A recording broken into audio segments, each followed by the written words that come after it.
Thanks for having me. I'm so excited to be here. My name is Dr. Diana Naranjo, and I'm a clinical professor of pediatrics at Stanford School of Medicine.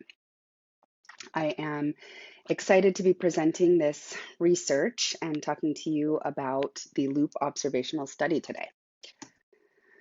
So, this is a patient-led do-it-yourself community that had already been using a do-it-yourself tool, Loop, for a number of years. And together with the JABE Research Center and Tidepool, we were interested in understanding the safety and efficacy, but as well the lived experience of this patient-led do-it-yourself system. So we relied on real-world data, and in partnership with the FDA, created an FDA acceleration plan to show efficacy and safety based on this real-world evidence, which is the first process to partner with the FDA and not go through a randomized clinical trial. And so this is revolutionary in that many other disorders and chronic illnesses and devices may be able to take the blueprint of what we've done, primarily led by Tidepool, and how they've created this process to analyze the data in the wild and what people are actually doing to deem the safety and effectiveness of this. And so the FDA has a very rigorous process to ensure the cleared devices are safe and effective. And partnering with them, we were able to monitor over the course of a year and understand how people are using these devices without having to make it a clinical trial. So it harnesses the power of the do-it-yourself community and the partnership with research and the regulatory bodies, which is really just the beginning of this do-it-yourself movement. Right now, there's an estimated worldwide Loop user, actually, this was in February of 2020, of 2585 Medtronic pump users using Loop and 6449 Omnipod pump users using Loop. So the overall study that we were capturing data was between February of 2019 and April of 2020. And in that data, we had 266 existing Loop users and 607 new Loop users. The eligibility to participate in our study was that folks had type 1, they were currently using Loop, or they were about to start using Loop, and that they were US residents. Because of the partnership with the FDA and trying to understand, we wanted to make sure that it was limited to US residents at this time.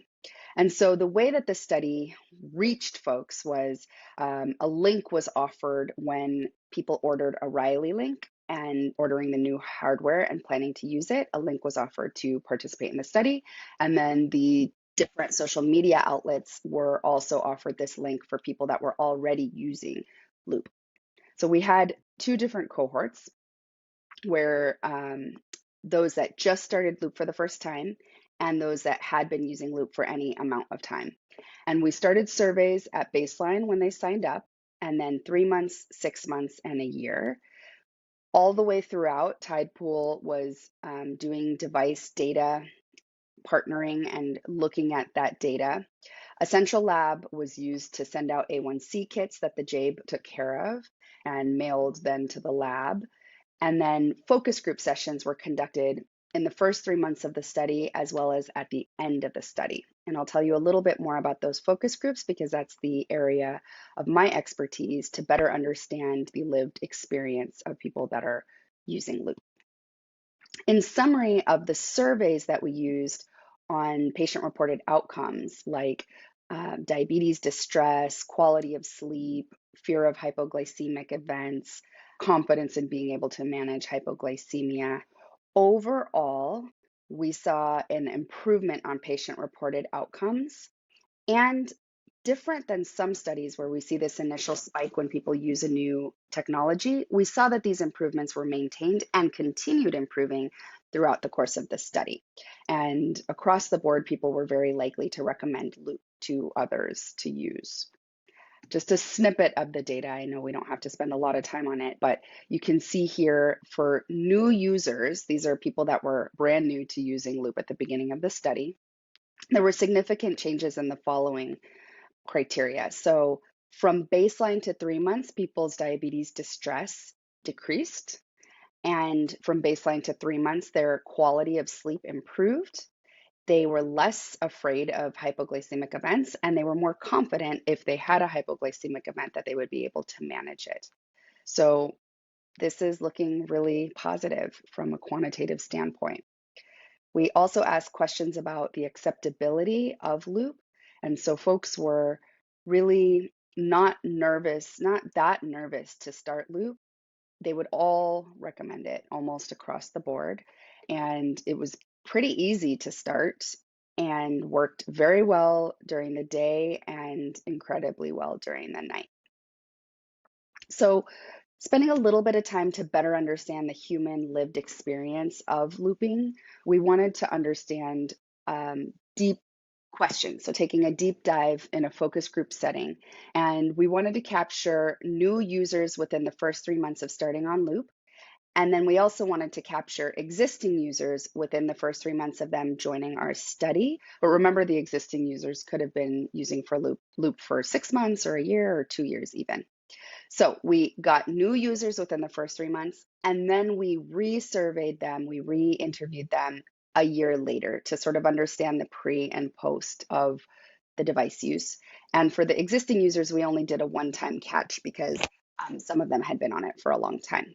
And then as people started to discontinue throughout the study, we tried to capture and talk to them as soon and as close to discontinuation as possible. So we had 45 new users, 36 new users after a year, 27 of those existing users, and then 20 of the discontinuers over the course of this study. And you can see the breakdown here of some being parents of children with type 1, some being adults living with type 1. And it was a pretty good spread. I will point out that everything was a pretty good spread except ethnicity. We had almost across the board white, non-Hispanic, white participants. And, one of the revolutionary things about this study was that we were able to include people from a range of backgrounds and a range of A1Cs that might not otherwise be included in a randomized clinical trial. For example, they might not live close to an academic medical center where a clinical trial is being held, or they might not have the A1C that they're looking for, which is usually in pretty tight control. However, because we weren't allowed to recruit people and we weren't allowed to go out and ask people to start loop, we were just allowed to look at people who were already starting loop. It still was restricted in that the people that start loop on their own do often have a lower A1C than the general public. And in this case, we saw that they're more likely to be white. And yeah, so it wasn't as diverse a sample as we'd like. And in the future, we can definitely diversify when we're able to enroll people and ask them to start loop instead of just watching. So the focus groups were conducted with these subsamples, and in addition to the demographics I'm sharing, we also saw that our sample was highly educated, with all groups having over 80% at least a bachelor level education or greater, and very high incomes as well, where 75% of the households had income over $100,000 a year or more, and 96% had private insurance. What we learned from the focus groups was a number of things. Overall positives: people really enjoyed having time in range, a greater amount of time in range. Their sleep quality was better. They described decreased burden and described flexibility around meals. So I will give you some examples of these from our focus groups. For time in range, someone said, I think my average hasn't changed all that much in general, but I know that my time in range has increased and my standard deviation is lower. So I feel like, just in terms of preventing future complications, I'm just in a better place regarding diabetes than I was before, which is a really great point. So others spoke about how perhaps they hadn't decreased on the amount of work they were doing, but they were getting more bang for their buck, so to speak. So they were still doing tasks, but because of Loop, they had an extra hand and a helper that made the tasks easier. Sleep, definitely sleep. I don't get up at all anymore, and I was probably up 2 times a night for the last 15 years, either dealing with highs, lows, needing to eat. That led to a full bladder. So then I had to pee. I don't think I've slept this good in maybe 15 years, honestly. And I wake up every morning, my blood sugar is between 88 and 102. That was impactful and really one of the things that people across the board spoke about liking. Even the discontinuers spoke about improvements in sleep and improvements in time and range overnight. But then the daytimes were a little bit more difficult for some of the discontinuers. People also talked about a decreased burden. So I was surprised at the number of adjustments that it was making for me. And it made me realize we all know what a burden it is to be making all those decisions by yourself. And I was amazed at the burden lift that I felt. I felt like it has my back, if that makes any sense, as well as flexibility around meals. With Loop, you just put in the number of carbs you're eating and say what type of food it is. Whereas before, you have to think about the carbs, the bolus up front, extended bolus, the monitoring it all every half hour. And you see if I need to make an adjustment, and then you have to make an adjustment. Now, all that's reduced down to one step of putting in the carbs and letting Loop just do all the checking and adjusting later. So I really loved this quote. My previous A1C prior to Loop, it was good, 5.7 with very few lows, but it required an all-consuming, relentless effort and a low-carb diet for me to be able to have a lot more flexibility and mental bandwidth. I have a similar A1C now, but it's much easier to achieve, and I think I probably haven't felt this healthy and safe and good and in control since before I was diagnosed as a kid. Glucose levels being almost always in range, and automation to reduce the 24/7 demoralizing job that is diabetes management. I cannot imagine being without the technology now. That was a really powerful quote in my mind because it encompasses that even people who already are doing well feel tremendous burden. And these technologies can help decrease that burden without jeopardizing health. Whereas before, it kind of felt like a give or take. If I decrease my burden, I'm going to see a less good outcome in my overall health. Like if I ignore diabetes, or if I don't carb counter, if I don't do all of these things, my health is going to suffer. Now, it's like you can have the same health benefits with less work. So there were negatives as well, and we wanted to understand those. Overall negatives were connectivity issues, setting it up, out-of-pocket payments, and then problem solving and ways to problem solve. So across the board, the highest negativity issue that people had was connectivity. The only real problems I have with it are kind of like when the communication line breaks for whatever reason and you need to troubleshoot that. And this is just one example, but a lot of people talked about the communication lines breaking, whether it was between the Riley link and the pod, or the pod and the sensor, or the Riley link and the sensor, I should say. That was the biggest source of stress. In addition, the setup. Often people talked about the setup being difficult, where there was a complete roller coaster of numbers. Like I said, I couldn't wrap my head around what it was thinking when I'd be really high. I mean, I know what I was doing, but I don't know what the machine was doing. However, people talked about the setup, like the actual setup, as being something that they dreaded or weren't sure about. And then once they sat down with the process, felt like it was really easy and straightforward, especially with all of the looped docs that are available in the looped communities. And so the setup ended up being more about the settings and trying to get the settings right and similar to the way that they managed diabetes prior to Loop in order to best manage the numbers. And so I think that in the future, having Loop and a Loop that's FDA approved, it would be really important to make sure someone on the diabetes team can really help with those settings. And even one of our colleagues that's on the team, that's an endocrinologist, said with the discontinuers, he was able to go back in and look at the settings because we had all of that data and could have predicted who might stop using based on the settings not being right versus people that were continued users that had the settings right. Others talked about out-of-pocket expenses. So someone said the one that I really don't like is that it's pretty cost prohibitive. So unless you have a Mac and an iPhone and can buy a Riley link and a pump and backups of everything, that's a big barrier to a lot of people. And then you have to have great internet access. So if you can't afford it, you can't do it. And so really, obviously, part of our tremendous push to get this FDA approved and to have a system like Tidepool Loop that's going to be on your phone and not needing a Riley link will reduce these barriers and hopefully make these more available and covered by insurance so that it's feasible for people to use. And then finally, the problem solving when technical issues did come up. So someone again was talking about the initial setup. Oh boy, starting it on me was really tough. I ended up having to post on the Facebook group because I was getting this specific error message that was not in the docs, and it ended up taking a bit longer than I anticipated. And then throughout, as problems and issues came up, it was difficult for folks to know how to problem solve. Some people would read Loop docs, some people would read Facebook groups, and then others would just reach out to friends. Very few reached out to endocrinologists to support it because they felt like their endocrinologist didn't understand as well as they did. So that's another issue when it's a do-it-yourself community that hopefully will be broached when it's no longer in the do-it-yourself space.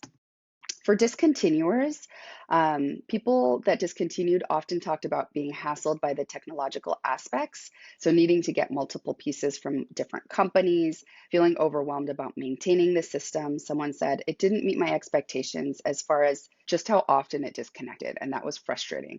There was a lot of maintenance involved with that and trying to either turn off my phone or restart my Riley link, check my CGM, all of those things. It was somewhat labor intensive.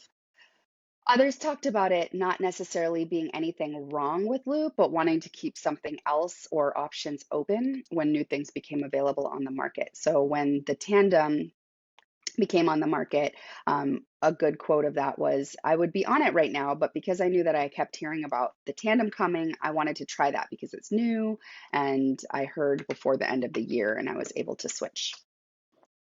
Others talked about an overwhelming amount of data and data that they didn't have access to prior.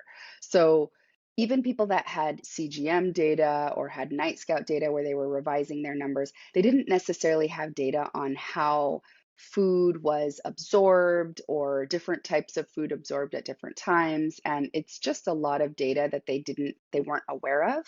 And some people really liked that and were able to actually hone in and get their settings just right because of that data and thought it was really interesting, whereas other people got overwhelmed. So this quote is, I believe that it was in April, it was a month ago. I want to say that I stopped. I forgot the exact date, the holidays and all of that. Everything's jumbled up. But about a month ago, I went back to just using the PDM. I'm just taking a complete pump break. I'm back to MDI and shots. I just need a big technology break. But I mean, overall, Loop was amazing. And then finally, there was a group of folks who felt that they could do better than the system on their own. So they personally could get better outcomes and control than the system. So there was no added benefit compared to what they were doing before. So we asked, can you tell me a little bit more about what those expectations were? And this respondent shared, yeah, more stability with less effort. And I had not more stability and more effort. You were always having to push some button on it. Turn on the exercise mode, turn on the thing you're going to eat, turn off the exercise mode, turn on the I didn't eat, pick which type of food it is, all of which at first to me sounded really cool, but in the end, it was just constantly having to be on my phone, which is one thing I don't like to do.